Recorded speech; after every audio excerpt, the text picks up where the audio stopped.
excited na akong i-try. These are the phase 1 brushes ng Everbelena. Alam nyo, sobrang kuhang-kuha talaga ako nitong mga bagong brushes ng Everbelena kasi color pink sila. Meron din siya mga kasamang sponges, curlers, and their compact mirror. This is metal. This one is a plastic one. Ito yung flat cream brush nila. Try na natin siya i-blend using this brush. Oh my gosh.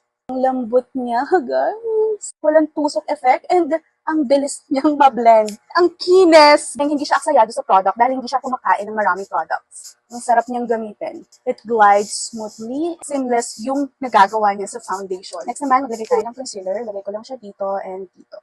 Concealer brush. Medium size lang talaga siya. Perfect lang talaga siya. Dito sa under eye area. Hindi naman, na-blend niya ng mabilis yung concealer. And in fairness, ang lambot niya talaga sa skin. Dami ata yung nalagay ko ng concealer dito. Then, itong Angular Cream Blush nila, gagamitin ko siya for our blush. Wow. Ang ganda ng size niya kasi magiging mass size yung paglalagay mo ng product. Akala ko sobrang liit niya, pero okay lang pala talaga siya, guys. Mind you ha, yung mga brush nila, wala pang lalagpas ng 300 around brush. Mas gusto kong gamitin ngayon itong maliit na brush na to, yung all-around brush, para set ko dito sa under eye area ko. Dito, sa baba, dun sa mga areas na gusto kong maset muna. Naman yung kanilang eyeshadow brush. Ang lambot talaga, guys. Ang ganda nung pag-blend niya. Sisipagin lalo ako laging mag-makeup nito kapag ganito yung mga brushes ko. Ito yung time na nalobat na yung mic ko, so voiceover na lang tayo. Gumamit lang ulit ako ng all-around brush para sa powdered blush.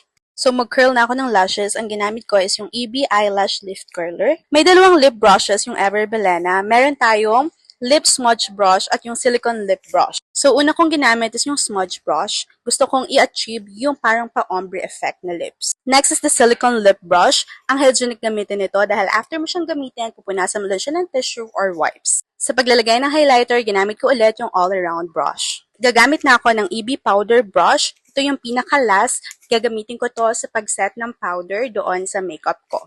Gusto ko yung malaking size nito kasi ang bilis niyang malagyan ng powder yung buong mukha mo. And this is the final look. Kung gusto niyo rin ng mga products na ginamit ko, ilalagay ko yan sa yellow basket.